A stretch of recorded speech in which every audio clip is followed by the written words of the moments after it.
Welcome into another episode of the News4JAGs podcast. Jamal St here alongside Justin Barney. We've made it into another week. Jaguars still in the middle of a head coaching search. Justin, this is kind of where the thing can turn, right? 2 weeks ago today. Doug Peterson was fired. Rest in peace, Doug Peterson's coaching tenure in Jacksonville. 2 painful weeks since then. You know, look, so now it's the search. The search is on, and they've already done virtual interviews with a bunch of candidates. The one in-person interview was Robert Saleh. But starting today, as we record this is the first day that teams can officially start to meet in person with candidates that are under contract with other teams. So this is the turn. And the one thing, I tweeted it before the game, and I'm just kind of glad Lions fans didn't see it. You know, the loss for the Lions kind of speeds this thing up. It puts it into warp speed because a lot of people are calling the Lions coordinators the top two candidates on the job market right now. Yep, and you knew it was going to be that.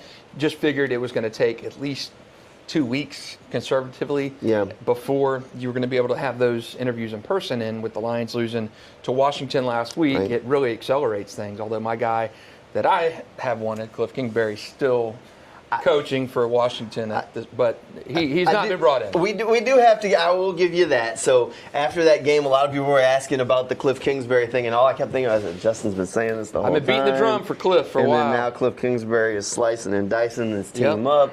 And I said, there's no way around it. There's no way around it. He's been talking about Cliff Kingsbury. I've been talking about, but they didn't request an interview with him. They did not. They had 10 interviews, 9 virtual, 1 in person, and Cliff was not one of the 10. So unless something dynamic happens, Cliff is not going to be there. So I've turned the attention. I think the top 3 guys for Jacksonville, top 4 guys, 2 Lions coordinators, Joe Brady, Liam Cohen. I think it's down to those 4. I felt all along that Ben Johnson to Jacksonville is not going to happen. I thought that was a pipe dream.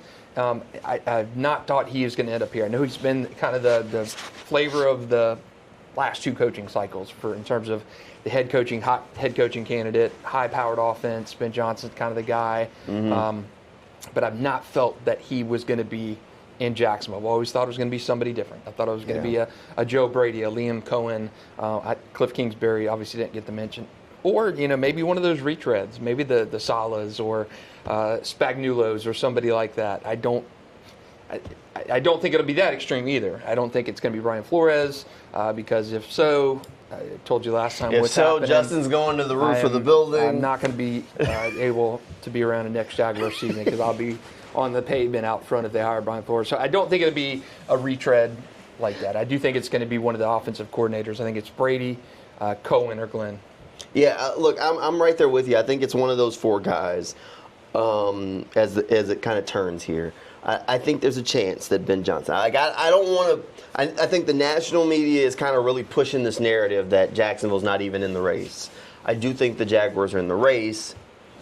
I just struggle to really look at it and say the Jaguars are maybe the most are in the lead for this race. I'm with you. At least from what I've gotten / heard, I think there's a group that is trying to push the narrative of Ben to Jacksonville behind the scenes, and then there's a group that's like, yeah, maybe not. So I think it's a battle here, and there's so much smoke and cloak and dagger and talk around this time. It's tough to tell really who has the full feel of it. And with these searches, just like free agency, everything can change like that because all of a sudden it comes down to dollars and cents. If Shad Khan makes the man an offer that he can't refuse, this offer he can't refuse. And maybe that offer also includes Trent Baalke, which is something you have to take into consideration too.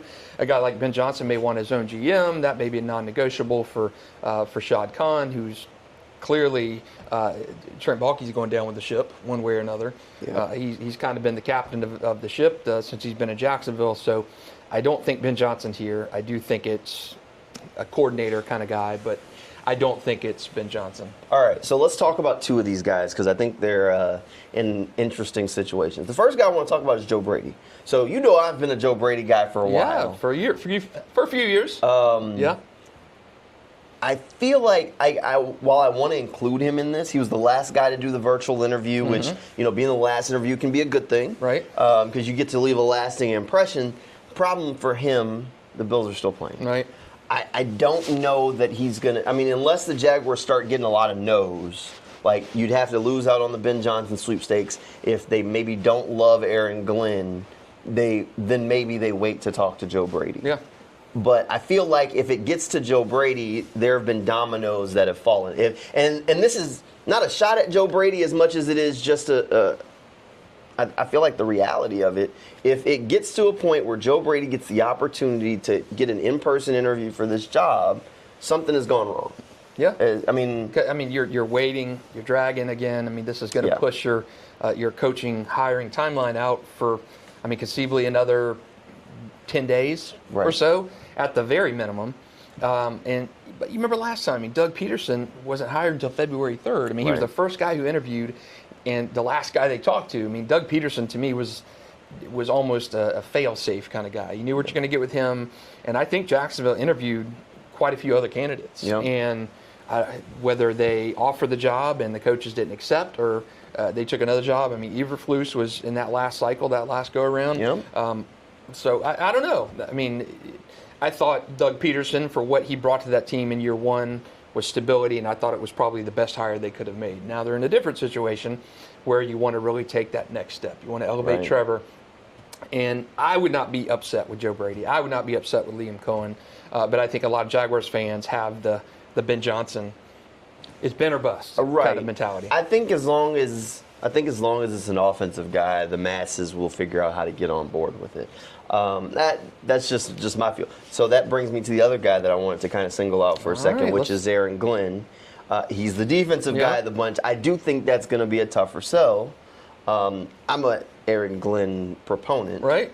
But I think I wrote a whole thing basically on News4JAGs.com over the weekend that kind of boiled down to the Lions defense got decimated by Cliff Kingsbury, but you don't judge a coaching candidate based on one game. The Lions, for them to do what they did, 15-2, and their injured reserve list was ridiculous. And given up, lost another corner during the game. Broken arm. Yeah, and when you're giving up 45 to a rookie quarterback, a Washington team that hasn't done this good in over 3 decades, that's a little cause for concern. But what Aaron Glenn wasn't working with a full deck. He did, I think, the best he could with what was available. And I think the offense killed them that game. Jared Goff had a terrible game, 3 picks, 1 pick six. He did not have a good game at all. So it does not give me pause at all.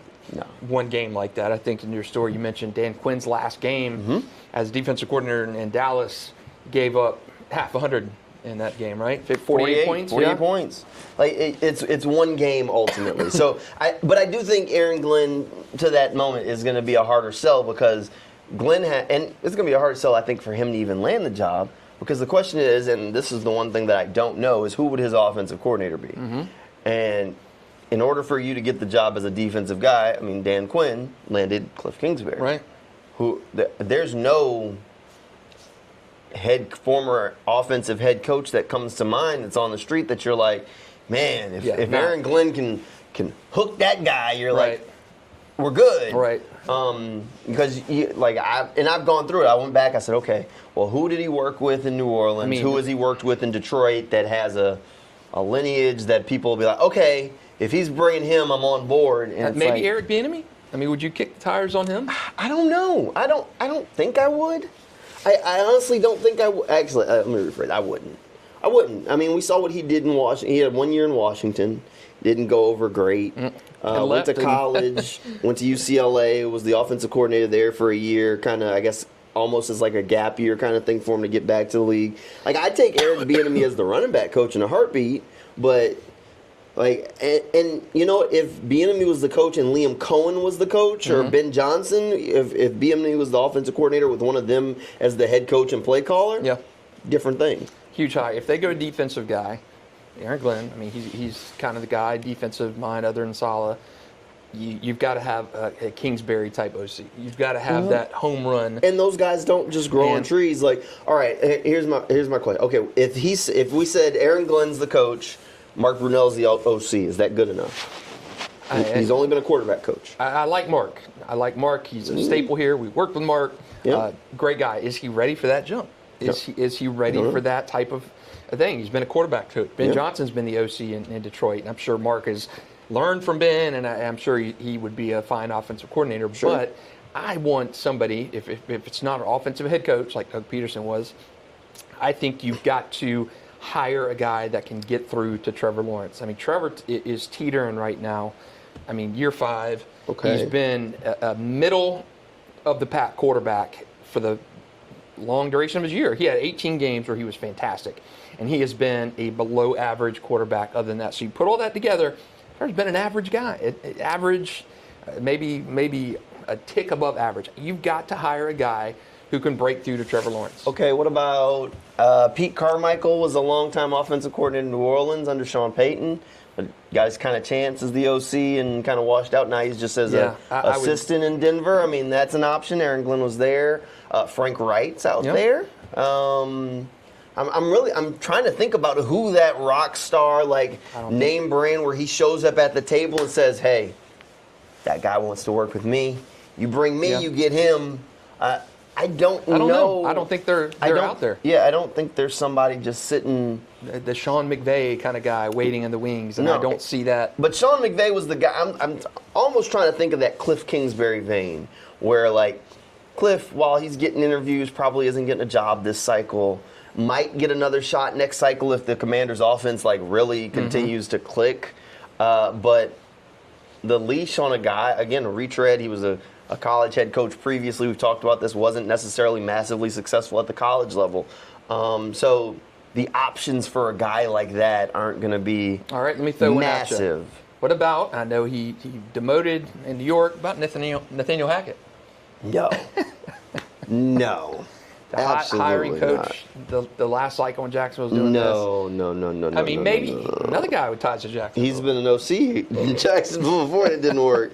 I'm generally racking my brain trying to think about who's been canned, there's not not one. Not a lot. There's not one. No, not. So I mean, Frank Wright's probably the only one that's sitting at home that I can think of. Former head coach. I mean, done some good things, but I mean, it didn't necessarily work in Carolina for one reason or another. Terrible owner. But you could go and you could, if he said Frank Wright's coming, you at least say, okay, problem. It's same vein as Doug Peterson. Exactly. You're getting another guy, Doug Peterson. You heard Trevor say if he had a pick and he's partial, he would want a young kind of offensive guy. Yeah. And Frank Reich is not young. Yeah, he's an offensive guy, but to me, it's in that same vein as Doug Peterson. And I think, I mean, Frank Reich was a heck of a coach. I think you need somebody that, we talked about this a few weeks ago. You asked Andre Sisco, what do you want to see in the next coach? And he said, I think hiring a younger guy who knows how the game has changed, the NIL era in college. These kids that are coming into the NFL, guys are getting stroke checks in high school and college. It's a different era. Mm-hmm. And I think, Sisco said that when you asked him that question, and Trevor almost said something similar.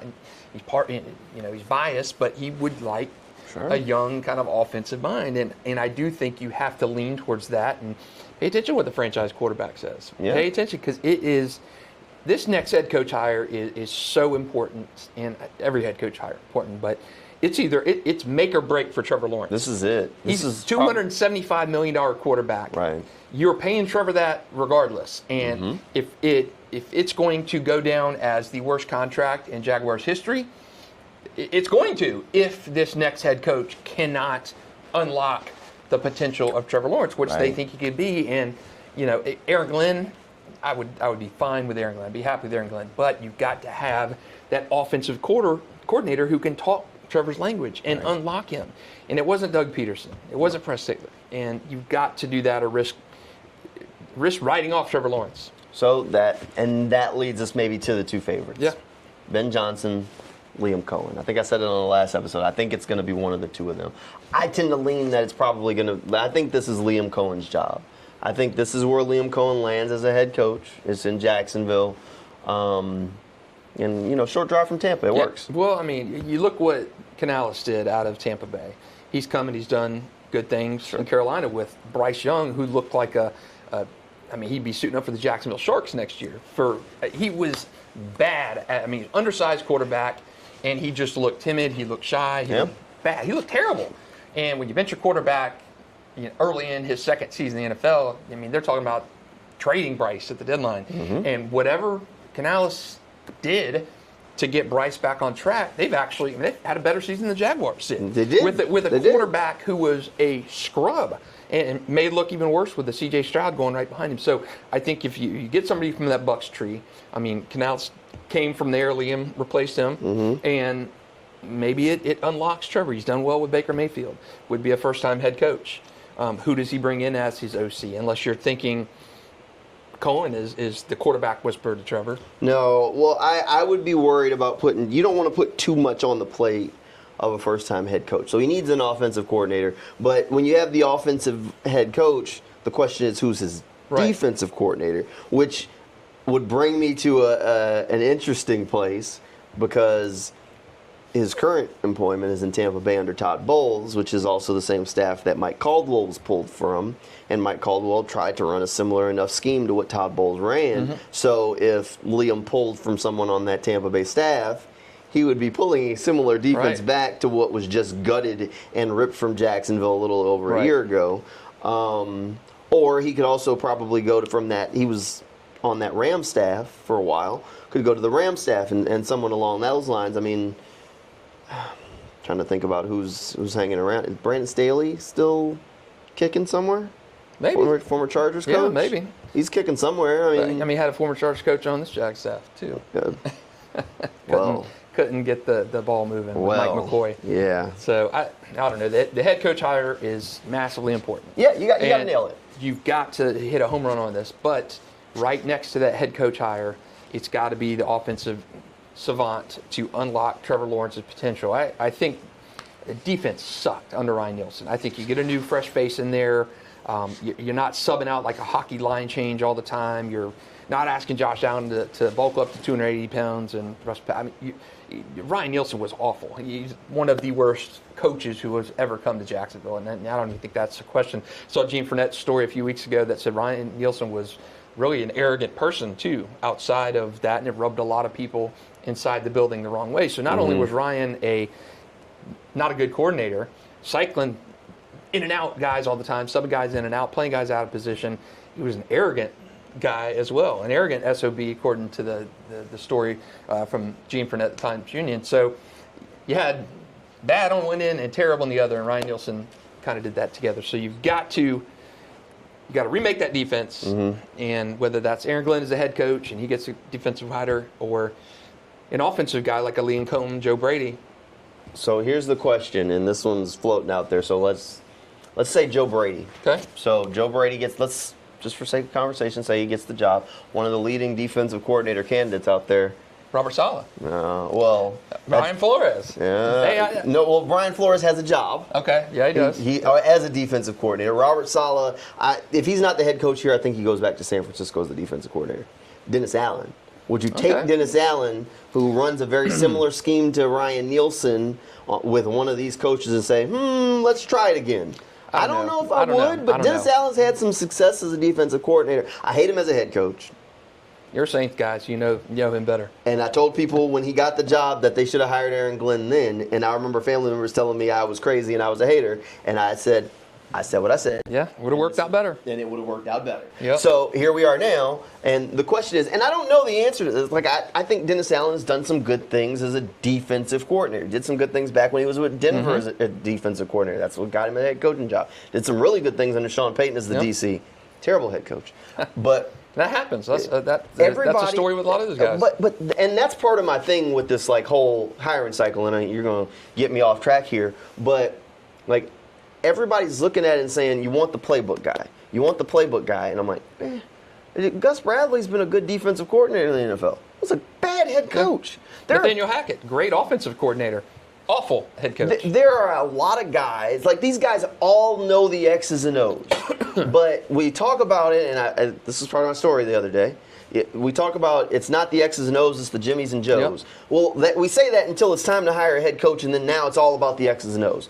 No, it's still the Jimmies and Joes. It's the guy. If you talk about, like, talked to Fred Taylor, I've talked to Tony Baselli, I've talked to all these guys that played for Tom Coughlin, and they talk about how tough he was as a coach, but I've never heard a single one, Tom was a great X's and O's guy, but they all talk about the father figure Tom, the leader Tom. Yep. You hear people tell stories about Bill Parcells, and it was the motivational tactics that Bill used to galvanize his group to get them going. The great head coaches, very few of them do you ever hear guys talk about him as, man, was he a phenomenal X's and O's guy? He was a leader. He was a leader. I saw a story the other day, and kind of sidetracking in ESPN about the Heat, the culture of the Heat, the Jimmy Butler stuff going on now. And I think it was Dwayne Wade said Pat Riley was so structured and regimented and just like a drill sergeant, like a game. I mean, just a prison warden. You had these rules. You didn't deviate from them, and the guys in Miami hated it at the time, understood it. But Dwayne Wade, the further he's gotten out, said that was the best thing for us. That was absolutely what we needed. And you talked to Fred Taylor. You had an interview with Fred Taylor a few months ago, and he said, man, I hated Tom Coughlin. He's fined me. He's done this and that. Tony Baselli, same thing, too. He's a tough guy to play for, but you loved the guy afterwards because he taught you so many life lessons. Right. And, I think it's harder to do that now with the kind of mentality of guys who are coming up through the system. You can't be a Coughlin anymore. You saw what that transpired with there's different ways of tough love. Yep. And I think one of the things that you see coaches, and we see it at the high school level, coaches say, nobody wants to know or you can't show them how much you know until you show them how much you care. Yep. And it's the same thing. It's the same thing in this day and age at any level, no matter whether you're the head coach in the NFL or a head coach at a high school football, it's a people job. Right.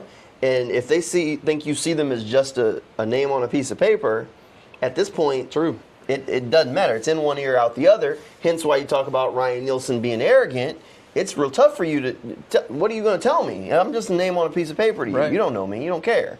So, and that's the thing that I think matters. And, as we've kind of gone through this search, just for our coverage on Channel 4, I've been trying to go find, the coaches or the players talking about these guys that are interviewing for the jobs. And we found Josh Allen raving about Joe Brady. We found Baker Mayfield saying, how him and Liam Cohen were going to play over at TPC Sawgrass to see if he could even take the interview, and that he didn't want to lose him. And Lions players on defense have raved about Aaron Glenn, the leader, and what the discussions that he's had, and how his office door is always open, and he'll watch tape with you and talk to you about life and tell you, one of the guys, Ennis Rakestraw, was saying how Glenn told him he needed to reinvent his narrative this offseason. He said one way or another, whether Glenn's here or not, that was a message that was going to stick with him because he knew it came from the heart and it was something that he needed to do and he was going to put in the work. But as I go through those Lions offensive players looking for stuff about Ben Johnson, it don't exist. You hear guys kind of say stuff just surface level, hey, what's it going to be like without Ben Johnson? We'll be fine. Hey, it's the players, not plays. Right. They're throwing stuff out there like that, and I'm and I keep saying, and maybe, have you seen the movie Draft Day? Oh, yeah. I feel like the guy who's saying they didn't go to his birthday party. That's what I feel like right now, but I'm just saying, that says something. There's something there. There's some there, I feel like. And I mean, I get it. Ben Johnson's probably a tough coach. He's a perfectionist to an extent. But what do these guys know that we don't? Is what is there? There should be something saying, wow, he's one of the hottest head coaching candidates in the league. Man, we're going to really miss this guy. The Adam Schefter podcast has Alex Anzalone, and he's raving about Aaron Glenn, saying, I don't understand how he's not a head coach yet. And these are current players raving about their guys, but Ben Johnson, who's supposed to be the hottest name in football, where is it at? You don't have it there. Yeah, that's. I think that's something to worry about too. I don't know. That's just something that I've kind of gone through, and I'm I would love to see just one of those offensive guys just say, speak up for him. Yeah. Hey, look, they can't have our guy. Oh man, we're gonna miss him. Anybody would be lucky to play for Ben Johnson, something. Right. So I think there's some there, and everybody isn't made to do that. Everybody's not made to lead. Everybody knows the X's and O's, but who's going to be the right leader during training camp, 90 guys. On game day, 50 guys. Like, it's not just the offensive side of the ball. It's not just the defensive side of the ball. Who can give them the rallying cry, the marching orders? It's a players' league, sure, but he has to be the voice that the players believe in. I mean, there's a reason why. I mean, Antonio Brown is a lot of things. Character. If you follow him on social media, crazy. And he will crack jokes about anything. But even after all the Mike Tomlin stuff, he said, he went out and tweeted, in all seriousness, Mike Tomlin was like a father to me. Like, there's buy-in there from guys that want to go and play for a guy like Mike Tomlin because he's a leader. There's buy-in. And you need a coach. If the Jaguars are going to make it work and get it from what it was to what it needs to be, there's got to be a level of buy-in. Correct. I think Tomlin is a guy like that. I think Tony Dungy is a guy like that. I think McVay is a guy like that. Yeah. Where it's the buy-in that you get from and Peterson was like that too, in a sense. He was, I think you used the term a country club coach or something a while back, where it was he was not extremely hard on the guys. He was very accommodating. So I think a personality like that worked for the time, but I do think you need a personality, a culture kind of guy, and I think Aaron Glenn is a culture kind of guy. I think Sean McVay is a culture kind of guy. Tomlin, Tony Dungy, culture kind of guys. Where you hear Tom Coughlin was a culture guy back in the day. So Coughlin going back to 93, 94. I mean, you got to put the guardrails into something you're building, and you got to put the frame of the house up, and that was tough. He knew there was going to be some hammers on the thumb and some broken planks and all that stuff. So Tom Coughlin was, in a sense, a taskmaster, but it's what Jacksonville needed to build that culture that would get them to a couple AFC Championship games. And I think you need something like that. Now, I think Aaron Glenn is a culture kind of guy like that. And I think that's part of where I am. Like, I feel more confident in Liam Cohen being that culture kind of guy, just from what I know about him than I do Ben Johnson. Yeah. I think Liam Cohen might be, like, to a lot of people, he'd be the second place hire, but I think that might be the right hire. Yeah. Because I get it. Because, like, I think the most important thing in this cycle is, and you kind of mentioned it, getting the most out of Trevor Lawrence. Yes, that is the job of this next head coach. No matter who it is you hire. And it should be a tougher sell for a defensive guy to convince you that he's the right coach to get the most out of Trevor Lawrence. Who's your hire? Who's your offensive coordinator? What makes you think that OC can get the most out of Trevor? How are you going to develop him? Because right now, $275 million of Trevor Lawrence looks like the worst deal I've ever seen in Jacksonville, because he's not performed. And I think it comes with confidence. I think it comes with being healthy. So I do think you need that. That's got to be priority number one right now for whoever the coaching staff is, and especially that offensive coordinator. Yeah, look, that's the big thing, is that, there it is. Ben Johnson to the Bears. Wow. Just now. Okay. So Ben Johnson, we can take him out. So go ahead and take him off the list. Which I thought, I didn't think Ben Johnson was coming to Jacksonville anyway. So we're talking Ben Johnson is now off the table, and I don't have any problem with that. I never thought he was coming to Jacksonville.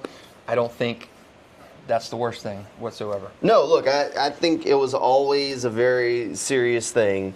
I told people the entire time, I always thought it was between two. If I was Ben Johnson, it was the Jaguars or the Bears. The Raiders were just there to bid it up. But a quarterback on a rookie contract is tough to compete with. Right. Yeah. I have no problem with Ben Johnson not being the hire. I never thought Jacksonville was going to get him. I don't know if he was the right fit for Jacksonville. I don't know. I kind of like you alluded to about. I don't think especially now that he's off the market. I'm not sold. Like, I think the playbook stuff is great. I think the play calling stuff is fantastic. I think I think it helps that he had a dominant offensive line there in Detroit. Like, what is he going to do with an average offensive line in Chicago? Right. I think you had a veteran quarterback who played well on schedule in Jared Goff. Caleb Williams is the complete opposite. He's a young quarterback who plays better off schedule. Right. So I think he's going to have his work cut out for him. Yes. And I really wonder, like, the thing with any of these coaches now is, and I kept saying it, can he build a culture? Can he build the leadership that he needs? And what happens if the offense starts playing poorly? Are guys going to say, start whispering in the back of the room, because as soon as they start whispering in the back of the room and saying, "What's this guy talking about?" It's over. Yeah. It's over. Seen it before. It happens. Yep. So. Exciting though. Coaching, I think it'll happen this week. Yeah, I expect now that that domino is dropped, I think Joe Brady's chances of getting an interview raise a little bit. Aaron Glenn's the next domino. And then Liam Cohen's behind that. If Glenn evaporates, I think Cohen. I think Cohen's the front runner for this job. I would be surprised if it's not Liam Cohen. I've kind of been in that camp for a little bit, but if it's not Liam Cohen, I will be absolutely shocked and floored at this point. Yeah, good chances. I think Aaron Glenn, Liam Cohen, Joe Brady. Those are my three. It's going to be one of those guys. All right. Well, a little bit of a breaking news toward the end of this podcast. Wasn't expecting that, but Mondays keep everybody on their toes, I guess. That's right. All right. Hey, thanks for hanging out with us here on this News4JAGs podcast. We'll try and keep these rolling out as the head coaching search continues on, and we'll see who ultimately ends up being the next guy. You can always make sure you subscribe. Drop us a 5-star rating. If it's going to be less than 5 stars, don't do it. Or just check us out over on News4JAGs.com if you click on that handy dandy sports page. And we'll see you next time.